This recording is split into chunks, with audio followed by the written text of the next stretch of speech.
Hello friends, welcome to day trader Telugu. Sensex 183 points down అయి 52,386 దగ్గర close అయితే నిఫ్టీ 38 పాయింట్స్ ఫాల్ అయి 15,690 దగ్గర క్లోజ్ అవడం జరిగింది. ఫ్రెండ్స్, ఇవాళ మార్కెట్ అండ్ మార్కెట్ రిలేటెడ్ ఉన్న అప్డేట్స్ మాట్లాడుకుంటూ నెల్కో మీకు గుర్తుందా స్టాక్ జూన్ 29న టెలిగ్రామ్లో మీకు అప్డేట్ చేశాను. టాటా గ్రూప్ కంపెనీ, వీళ్ళ బిజినెస్ కొంత యూనిక్గా ఉంటుంది. వీళ్ళు కూడా ఇంటర్నెట్ని ప్రొవైడ్ చేసే సెగ్మెంట్లో ఉన్నారు, కానీ అది శాటిలైట్ ద్వారా. దీన్ని ఆల్రెడీ నేను జూన్ 29న నేను మీకు అప్డేట్ చేశాను. ఇఫ్ ఎవరైనా శాటిలైట్ కమ్యూనికేషన్సే ఫ్యూచర్ అనుకుంటే దెన్ డెఫినెట్లీ వీటి రిలేటెడ్గా మనం స్టడీ చేయొచ్చు అని. సో టెలిగ్రామ్లోనే చెప్పాను, ఒకసారి యూట్యూబ్లో కూడా చెప్దాం, బికాస్ టెలిగ్రామ్లో లేని వాళ్ళు కూడా ఉంటారని యూట్యూబ్లో కూడా అప్డేట్ చేస్తున్నాను. ఇవాళ కొంత డేటాని మీతో షేర్ చేస్తాను బిజినెస్ రిలేటెడ్గా, బట్ డెడికేటెడ్ వీడియో వస్తుంది. బట్ దీనికి ముందు కొన్ని వీడియోస్ ఉన్నాయి, అవన్నీ పెండింగ్లో ఉండిపోయాయి. సో నేను స్టడీ చేయండి, ఫోకస్ చేయండి అని చెప్పే స్టాక్స్ అన్ని కూడా వాటిని కంప్లీట్ చేసిన తర్వాత ఈ స్టాక్ దగ్గరికి వస్తాను. లాస్ట్ 1 మంత్లో 50% అండ్ లాస్ట్ 6 మంత్స్లో 90% దగ్గరగా ర్యాలీ అయింది. అండ్ ఇప్పుడు నియర్లీ 390 దగ్గరగా స్టాక్ ప్రైస్ ట్రేడ్ అవుతుంది. ఫ్రెండ్స్, ఒకవేళ ఇలాంటి ఇంట్రెస్టింగ్ కంపెనీ నాకు కనిపించినవి నేను మీకు షేర్ చేస్తుంటాను టెలిగ్రామ్లో. ఇఫ్ టెలిగ్రామ్లో లేని వాళ్ళు టెలిగ్రామ్ యాప్ ఇన్స్టాల్ చేసి డే ట్రేడర్ తెలుగు అని సర్చ్ చేయండి. 2,18,000 అబౌవ్ సబ్స్క్రైబర్స్ ఉన్న గ్రూప్ ఒకటి కనిపిస్తుంది. సో అది మన ఛానల్. అక్కడ నేను ఒకవేళ స్టడీ చేయండి, ఫోకస్ చేయండి అంటున్నప్పుడు మీ వంతుగా మీరు కూడా కొంత టైం దాని మీద స్పెండ్ చేయండి. ఫ్యూచర్లో ఒక డెడికేటెడ్ వీడియో అయితే వస్తుంది ఛానల్లో, బట్ ఈ లోపు స్టాక్ ప్రైస్ రిలేటెడ్గా మూవ్ ఉండడానికి పాసిబిలిటీ ఉంటుంది కాబట్టి ఆ పాయింట్లో మీరు కూడా కొంత స్టడీ చేయడానికి అయితే ప్రయత్నించండి. ఇవాళ మన మార్కెట్ ఓపెన్ అయ్యే పాయింట్ ఆఫ్ టైంకి ఎంటైర్ గ్లోబల్ సెంటిమెంట్ అంతా కూడా నెగిటివ్గానే ఉంది. ఏషియన్ మార్కెట్స్ నెగిటివ్లో ఉన్నాయి, యూఎస్ మార్కెట్స్ నెగిటివ్లో ఉన్నాయి. అండ్ నిన్నటి FIDI డేటా చాలా రోజుల తర్వాత మనకి ఒకే సైడ్ ఇద్దరు వచ్చారు, FIS అండ్ DIS. కాకపోతే అది నెగిటివ్ సైడ్. ఈవెన్ రీసెంట్ టైమ్స్లో DIS యాక్టివ్గా బై చేస్తున్న వాళ్ళు కాస్త 949 crores దగ్గరగా ఇండియన్ ఈక్విటీ మార్కెట్స్లో సెల్ చేయడం జరిగింది. అండ్ మోస్ట్ ఇంపార్టెంట్, FIS ఒక FNO యాక్టివిటీ. ప్రీవియస్గా వాళ్ళు హోల్డ్ చేస్తున్న నెట్ లాంగ్ పొజిషన్ 72%, బట్ అది 57% కి తగ్గింది. సో లాంగ్ సైడ్ ఫ్యూచర్స్ లో అన్వైండింగ్ చేస్తూ షార్ట్స్ ని క్రియేట్ చేసే ప్రయత్నం చేశారు. సో FIS ఒక FNO యాక్టివిటీ కూడా మనకి నెగిటివ్ గానే ఉంది. అండ్ దీనికి అడిషన్ గా అగైన్ ఈ వైరస్ రిలేటెడ్ గా అన్సర్టనిటీ కొన్ని పార్ట్స్ లో ఉంటుందని, టోక్యో ఒలింపిక్స్ రిలేటెడ్ గా స్పెక్టేటర్స్ ని బ్యాన్ చేశారని, బికాస్ ఈ వైరస్ కేసులు ఎక్కువ అవుతాయేమో అని. సో మల్టిపుల్ అప్డేట్స్ ఈ వైరస్ రిలేటెడ్ గా వస్తుండేసరికి గ్లోబల్ మార్కెట్స్ అన్ని కూడా ఫాలో అవుతున్నాయి. దీంతో ఇండియన్ ఈక్విటీ మార్కెట్స్ కూడా మనకి నెగిటివ్గా ఇంపాక్ట్ అవడం జరిగింది. అది ప్రీవియస్గా ఇవాళ కాదు, ఇవాళ మార్కెట్ని కాదు ఇవన్నీ ఇంపాక్ట్ చేసింది, నిన్నే మనకి ఇవన్నీ ఇంపాక్ట్ చేసింది. అది ఇవాళ కంటిన్యూ అయింది. సో సెంటిమెంట్ అంతా నెగిటివ్గానే ఉంది. కాకపోతే ఇంత నెగిటివ్ సెంటిమెంట్లో కూడా US markets, especially Dow Jones, వాళ్ళ మార్కెట్స్ ఓపెన్ అయినప్పుడు చాలా షార్ప్గా ఫాల్ అయ్యి నియర్లీ 540 పాయింట్స్ దగ్గరగా డ్రాప్ అయ్యి అగైన్ రికవర్ అయిందనమాట. ఇఫ్ నిజంగా అంత సీరియస్ అన్సర్టనిటీ ఉంటే, వైరస్ రిలేటెడ్గా ఫియర్స్ ఉంటే, ఆ ఫాల్ ఎక్స్టెండ్ అవ్వాలి కానీ రికవరీ మనకు కనిపించకూడదు. కాబట్టి ఈ నెగిటివ్ సెంటిమెంట్ ఆల్రెడీ SGX నిఫ్టీలో ఇంక్లూడ్ అయి ఉండొచ్చు. సో ఈ లెవెల్ని మనం బేస్ లెవెల్గా ఉంచుకుందాం. ఈ లెవెల్ పైకి వచ్చి మార్కెట్ సస్టైన్ అవుతుంటే దెన్ మనం గ్రీన్లో మార్కెట్ని చూడొచ్చు. సో ఈ లెవెల్ కింద ఉన్నప్పుడు మాత్రం లాంగ్ పొజిషన్స్ మీన్స్ బై పొజిషన్స్లో ఉండొద్దు అని నేను అప్డేట్ చేశాను. సో మార్నింగ్ ఓపెనింగ్ మనకు గ్యాప్ డౌన్ అయింది. అండ్ గమనిస్తే 15,630 అరౌండ్ వచ్చి, సో మనం అనుకున్న సపోర్ట్ కి 20 పాయింట్స్ బ్రేక్ చేసి విత్ ఇన్ మినిట్స్ లోనే మార్కెట్ ఒక షార్ప్ రికవరీతో నియర్లీ 80 పాయింట్స్ దగ్గరగా ర్యాలీ అయిందనమాట. అగైన్ అక్కడి నుంచి ఒక షార్ప్ కరెక్షన్, ఒక రేంజ్ బౌండ్ లో మార్కెట్ క్లోజ్ అయ్యే ప్రయత్నం అయితే చేసింది. ప్రీవియస్ గా కూడా మనం మాట్లాడుకున్నాం, మార్కెట్ లో మల్టిపుల్ నెగిటివ్ అప్డేట్స్ ఉన్నాయి. ఈవెన్ మార్కెట్ కు ఒక ఛాన్స్ ఉంది కిందకి వెళ్ళడానికి కూడా, బికాస్ గ్లోబల్గా కొన్ని ఫియర్స్ అండ్ అన్సర్టనిటీ క్రియేట్ అయింది. కాబట్టి ఇది మార్కెట్కి ఒక అవకాశం, ప్రాఫిట్ బుకింగ్ అనే పేరుతో అయినా సరే డౌన్ సైడ్కి ఒక 5 to 10% దగ్గరగా కరెక్ట్ అవడానికి. బట్ స్టిల్ మార్కెట్ రెసిస్ట్ చేస్తుంది. సో టాప్ సైడ్ 16,000 లెవెల్కి అయితే మార్కెట్ రీచ్ అయ్యే ప్రయత్నం చేయలేదు. ఈవెన్ డౌన్ సైడ్ 15,500 దగ్గరికి కూడా ఇప్పుడు మార్కెట్ అయితే ఫాలో అవ్వట్లేదు, ఇన్ బిట్వీన్ మూవ్ అవుతుంది. సో మనం ఏమనుకున్నాం 15,750, సో ఆ లెవెల్ ఇంపార్టెంట్ లెవెల్ అనుకున్నాం. అక్కడి నుంచి ఒక 20 పాయింట్స్ దగ్గరలో ఇవాళ హై ఫామ్ చేసింది. మనం కింద ఇంపార్టెంట్ సపోర్ట్ అనుకుంది 15,650, అక్కడి నుంచి ఇంకొక 20 పాయింట్స్ బ్రేక్ చేసి అక్కడి నుంచి సపోర్ట్ తీసుకుంది. ఇదిలా ఉంటే బ్యాంక్ నిఫ్టీ ఇవాళ ఫామ్ చేసిన లో 34,860 అండ్ నిన్నటి వీడియోలో మనం మాట్లాడుకున్న సపోర్ట్ 34,870. సో అక్కడ కూడా ఒక 10 పాయింట్స్ దగ్గరగా బ్రేక్ చేసి అక్కడి నుంచి అగైన్ సపోర్ట్ తీసుకొని ఒక స్ట్రాంగ్ రికవరీ బ్యాంక్ నిఫ్టీలో కూడా కనిపించింది. ట్రెండింగ్ మార్కెట్ ఎప్పుడు కూడా సపోర్ట్స్ అండ్ రెసిస్టెన్స్ ని రెస్పెక్టే చేయదు.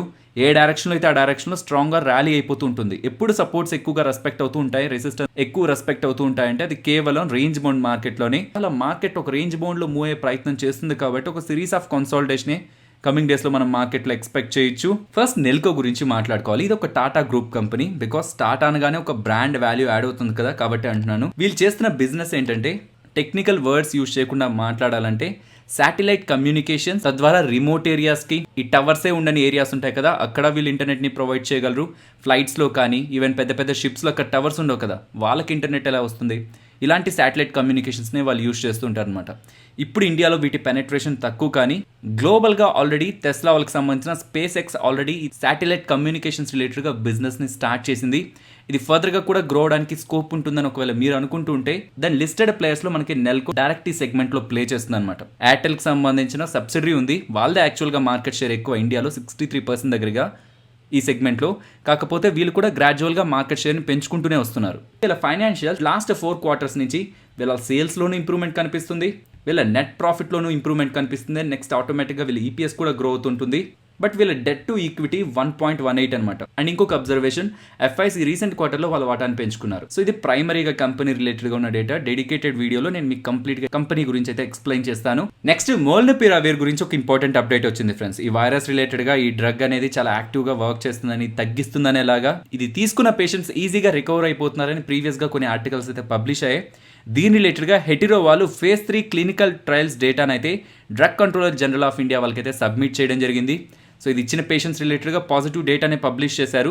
So if in case DCGA దగ్గర నుంచి ఎమర్జెన్సీ యూజ్ ఆథరైజేషన్ కానీ వచ్చినట్లయితే హెటిరో వాళ్ళకి దీని రిలేటెడ్గా వర్క్ చేసిన ఇతర ఫార్మా కంపెనీస్ లైక్ సిప్లా కానీ, డాక్టర్ రెడ్డీస్ కానీ, సన్ ఫార్మా, టోరెంట్, అరబిందో వీళ్ళందరికీ కూడా కొంత పాజిటివ్ అడ్వాంటేజ్ అయితే ఉంటుంది. బట్ వీళ్ళందరికీ కాదు, దివీస్ వాళ్ళకి ఎక్కువ అడ్వాంటేజ్ ఉంటుంది. బికాస్ ఇండియాలో ఈ డ్రగ్ రిలేటెడ్గా మెజారిటీ ఆఫ్ ఏపీఐ ప్రొడక్షన్ వీళ్ళ దగ్గరే ఉంది. సో ఏ ఫార్మా కంపెనీకైనా మోల్నుపిరావిర్ రిలేటెడ్గా అప్రూవల్ వస్తుంది అంటే జస్ట్ ఆ కంపెనీస్ మాత్రమే కాదు, ఫార్మా కంపెనీస్, దివీస్ ల్యాబొరేటరీస్ కూడా దాని ద్వారా అడ్వాంటేజ్ ఉంటుందన్న విషయం మనం గుర్తుంచుకోవాలి. నెక్స్ట్ టాటా స్టీల్ గురించి మాట్లాడుకోవాలి ఫ్రెండ్స్. ప్రీవియస్గా రాకేష్ జుంజున్వాలా గారు సిమెంట్ కంపెనీస్ ఏమో అంత ఎక్స్పెన్సివ్గా ట్రేడ్ అవుతుంటాయి, steel companies are metal companies ఎందుకంటే చాలా తక్కువలో ట్రేడ్ అవుతుంటాయని కామెంట్స్ చేయడం జరిగింది. సేమ్ కామెంట్స్నే జేపీ మోర్గన్ వాళ్ళు చేస్తూ కమింగ్ డేస్లో ఎక్కువ గ్రోత్ ఉండడానికి పాసిబిలిటీ ఉంది, specially steel stocks, and that Tata స్టీల్ని మెన్షన్ చేస్తున్నారు. అండ్ కేర్ వాళ్ళు కూడా ప్రీవియస్గా వాళ్ళు టాటా స్టీల్ రిలేటెడ్గా ఇచ్చిన రేటింగ్స్ని అప్గ్రేడ్ చేశారు. నెక్స్ట్ ఫ్యూచర్ రిటైల్ అలాగే రిలయన్స్ ఇండస్ట్రీస్ మధ్యలో జరుగుతున్న డీల్ రిలేటెడ్గా ఈ జూలైలో ఇంపార్టెంట్ ఈవెంట్స్ అయితే జరగబోతున్నాయి. ఆ డేట్స్ అయితే చెప్తాను.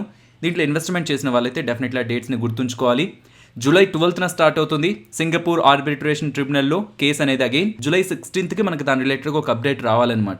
ఇఫ్ ఇన్ కేసు ఏదైనా రీజన్స్ అది మళ్ళీ పోస్ట్ పోన్ అయితే అప్పుడు అగైన్ మళ్ళీ కొత్త డేట్స్ వస్తాయి. జూలై 12th స్టార్ట్ అవుతుంది, జూలై 16th ఎండ్ అవుతుంది ఈ కేసు అయితే సింగపూర్ ఆర్బిట్రేషన్ ట్రిబ్యునల్లో. నెక్స్ట్ ఇది ఇంపార్టెంట్, జూలై 20th సుప్రీం కోర్టులో ఫ్యూచర్ రిటైల్ అలాగే అమెజాన్ రిలేటెడ్గా ఉన్న ఇష్యూ రిలేటెడ్గా మనకు ఒక క్లారిటీ రావడానికి అయితే పాసిబిలిటీ ఉంది. నెక్స్ట్ GHCL గురించి మాట్లాడుకోవాలి ఫ్రెండ్స్. వీళ్ళకి 2 ఇంపార్టెంట్ సెగ్మెంట్స్ ఉన్నాయి, ఒకటి కెమికల్, ఇంకొకటి టెక్స్టైల్ అనమాట. బట్ వీళ్ళ మెజారిటీ ఆఫ్ రెవెన్యూ కెమికల్స్ నుంచే వీళ్ళు ఎర్న్ చేస్తుంటారు. లాస్ట్ ఇయర్ మార్చ్ లో వీళ్ళు రీస్ట్రక్చరింగ్ అనౌన్స్ చేశారు. మీన్స్ వీళ్ళ కెమికల్స్ ని, టెక్స్టైల్స్ ని విడిగా చేయాలనుకుంటున్నారు.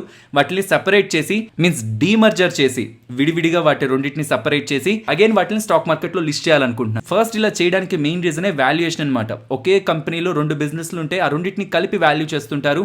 బట్ ఇఫ్ అవి ఇండివిజువల్ గా ఉంటే, స్పెషల్లీ కెమికల్స్ రిలేటెడ్గా వీళ్ళు ఎక్కువగా రెవెన్యూస్ సంపాదిస్తున్నది కాబట్టి దాని రిలేటెడ్గా వాల్యుయేషన్స్ వీళ్ళకి బెటర్గా యాడ్ అవుతూ ఓవరాల్ వీళ్ళ షేర్ హోల్డర్స్కి వాల్యూ క్రియేట్ అవుతుందని వీళ్ళు భావిస్తున్నారు. సో దీని రిలేటెడ్గా ఈ ఏప్రిల్లో అన్సెక్యూర్డ్ క్రెడిటర్స్ దగ్గర నుంచి అప్రూవల్ వచ్చింది. ఇవాళ సెక్యూర్డ్ క్రెడిటర్స్ దగ్గర నుంచి కూడా అప్రూవల్ వచ్చింది. సో నెక్స్ట్ వీళ్ళు NCLTకి వెళ్తారు డీమర్జర్ రిలేటెడ్గా. సో NCLT దగ్గర నుంచి అప్రూవల్ వస్తే దెన్ వీళ్ళ బిజినెస్ని సెపరేట్ చేసి స్టాక్ మార్కెట్లో అయితే లిస్ట్ చేస్తారు. ఇవాళ మనకు ఒక పాయింట్ ఆఫ్ టైంలో ఈ అప్డేట్ రావడంతో స్టాక్లో ఇవాళ యాక్టివిటీ అయితే కనిపించింది. ఈ అప్డేట్ మనకి 11:50 వచ్చింది. కాకపోతే ఇలా అప్డేట్ రావడానికి పాసిబిలిటీ ఉంటుందని మార్కెట్ ఓపెన్ అవ్వకముందే మార్కెట్లో స్పెక్యులేషన్ ఉంది. ఇది మార్నింగ్ మార్కెట్ ఓపెన్ అవ్వకముందే మీకు నేను టెలిగ్రామ్ లో కూడా అప్డేట్ చేశాను. నెక్స్ట్ IRCTC గురించి మాట్లాడుకోవాలి ఫ్రెండ్స్. ప్రీవియస్ గా స్టాక్ ని ట్రాక్ చేసిన వాళ్ళు, హోల్డ్ చేసిన వాళ్ళు మల్టిపుల్ టైమ్స్ స్టాక్ ఫియర్ ని క్రియేట్ చేసే ప్రయత్నం చేసింది. కొన్నిసార్లు చాలా ఎక్కువ పర్సెంట్ ఇంట్రాడే సెషన్స్ లోనే పడిపోతూ ఇంకా ఎంత పడుతుందో ఒక ఫియర్ అయితే క్రియేట్ చేసింది. బట్ గ్రాడ్యువల్ గా రైజ్ అవుతూ అగైన్ ఆల్ టైమ్ హై దగ్గరికి అయితే వచ్చింది. 2 ఇంపార్టెంట్ అప్డేట్స్ ఉన్నాయి. ఫస్ట్ ది లాస్ట్ క్వార్టర్లో Q4 లో LIC వాళ్ళ కంపెనీ రిలేటెడ్ గా 1.12% వాటాని ఎక్వైర్ చేశారు. అగైన్ ఈ క్వార్టర్లో 0.78% వాటాని, అడిషనల్ వాటాని కొనుక్కున్నారు అని చెప్తున్నారు. సో LIC వాళ్ళు ప్రీవియస్ గాను అక్వైర్ చేశారు. అగైన్ వాళ్ళ వాటాన్ని పెంచుకునే ప్రయత్నం ఈ కంపెనీలో చేస్తున్నారు. సెకండ్ ఇది తేజస్ ఎక్స్ప్రెస్లు ఉంటాయి కదా, వీళ్ళ అండర్లో ఆపరేట్ చేసే ట్రైన్స్ ఉంటాయి కదా, అవి April 2nd సస్పెండ్ చేశారు. ఈ వైరస్ రిలేటెడ్గా కేసులు పెరుగుతుండేసరికి అవి అగైన్ August 7th నుంచి స్టార్ట్ చేస్తారని కూడా వీళ్ళు అప్డేట్ చేస్తున్నారు. వీళ్ళ IPOకి వచ్చిన ప్రైస్ 320. సో ఆ పాయింట్లో కూడా ఉన్న డేటాని మాట్లాడుకుంటూ వీటి రిలేటెడ్గా మా వ్యూ పాజిటివ్గా ఉందన్నాం. కాకపోతే IPO అది ఎప్పటిదో, సో అది వదిలేద్దాం. ఈవెన్ 1500 దగ్గర నియర్లీ 8% దగ్గరగా అప్పుడు స్టాక్ ఫాల్ అయింది. టాప్ 10 మోనోపోలీ మల్టీ బ్యాగర్స్ రిలేటెడ్గా చేస్తున్న వీడియోలో కూడా అన్సర్టనిటీ అయితే ఉంది. ప్రెసెంట్ వైరస్ కేసులు పెరుగుతూ వీళ్ళ రిలేటెడ్గా బిజినెస్ అండ్ వీళ్ళ క్యాటరింగ్ బిజినెస్ మీద ఇంపాక్ట్ అయితే ఉంది. బట్ గవర్నమెంట్ తనంతటగా తాని బిజినెస్ని డ్యామేజ్ చేయాలనుకొని వీళ్ళకున్న కాంట్రాక్ట్స్ని తీసేస్తే తప్పితే వీళ్ళని డిస్టర్బ్ చేయడం ఇంకొక ప్రైవేట్ ప్లేయర్ వల్ల అయితే కాదు. సో అంత మోనోపోలీ, అంత స్ట్రాంగ్ మోనోపోలీ ఉన్నప్పుడు ఓవర్ ద పీరియడ్ ఖచ్చితంగా ఉన్న అన్సర్టనిటీస్ అన్ని క్లియర్ అవుతాయి. కాబట్టి ఐఆర్సిటీసీని మనం ఒక లాంగ్ టర్మ్ మల్టీ బ్యాగర్గా అయితే చూడొచ్చని top 10 monopoly multi bagger stocks లో కూడా మాట్లాడుకున్నాం. జిఆర్ ఇన్ఫ్రా రిలేటెడ్ ఉన్న డేటాను గమనిద్దాం. సో ఓవరాల్ సబ్స్క్రిప్షన్ 105 టైమ్స్ దగ్గరగా జరిగింది, రీటైల్ కేటగిరీలో 12 టైమ్స్ అండ్ రెస్ట్ క్యూఐబీస్ కానీ హెచ్ఎన్ఎస్ కానీ ఒక స్ట్రాంగ్ సబ్స్క్రిప్షన్ డేటా అయితే జిఆర్ ఇన్ఫ్రాలో చూపించారు. Clean science and technology related గా 95 టైమ్స్ ఓవర్ గా సబ్స్క్రైబ్ అయింది. రీటైల్ సెగ్మెంట్ లో 9 టైమ్స్ దగ్గరగా ఓవర్ సబ్స్క్రిప్షన్ కనిపిస్తుంది. జిఆర్ ఇన్ఫ్రా రిలేటెడ్ గా గ్రే మార్కెట్ ప్రీమియం కొంత స్లైట్ గా ఫాలో అవుతుంది. సో నియర్ టు 40% దగ్గరగా మెయింటైన్ అవుతుంది. నియర్ టు 40% దగ్గరగా జిఆర్ ఇన్ఫ్రా ఒక గ్రే మార్కెట్ ప్రీమియం కనిపిస్తుంటే clean science and technology above 50% దగ్గరగా ఉంది. అండ్ జొమాటో రిలేటెడ్ గా grey market premium 18 to 20% in between అయితే మెయింటైన్ అవుతుంది. అండ్ ఫ్రెండ్స్, జొమాటో రిలేటెడ్ గా ఒక డెడికేటెడ్ వీడియో ఛానల్లో అప్లోడ్ చేశాను, ఇది మీకు ఎండ్ కార్డ్స్ లో కూడా వస్తుంది. సో నేను ఏ ఐపీఓని కూడా అగైన్ ఇంకొకసారి రిమైండ్ చేయను, చూడండి ఆ ఐపీఓ వీడియో మీకు ఇంట్రెస్టింగ్ గా ఉంటుందని.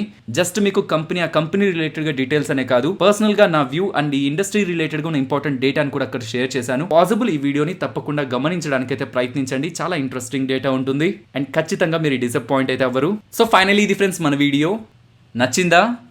నచ్చితే వీడియోని లైక్ చేయండి ఫ్రెండ్స్. అండ్ ఈ వీడియో మన వాళ్ళకి యూజ్ అవుతుంది అనుకుంటే తప్పకుండా షేర్ చేయండి. అండ్ మన ఛానల్ని సబ్స్క్రైబ్ చేయనట్లయితే ఛానల్లో ఉన్న కంటెంట్ని గమనించండి ఫ్రెండ్స్. ఇఫ్ ఆ కంటెంట్ మీకు ఇంట్రెస్టింగ్ అనిపిస్తుంటే ఛానల్ని సబ్స్క్రైబ్ చేసి పక్కనే ఉన్న బెల్ ఐకాన్ క్లిక్ చేయండి. మరొక ఇంట్రెస్టింగ్ వీడియోతో మళ్ళీ మీ ముందుకు వస్తాను. అంతవరకు టేక్ కేర్, జై హింద్.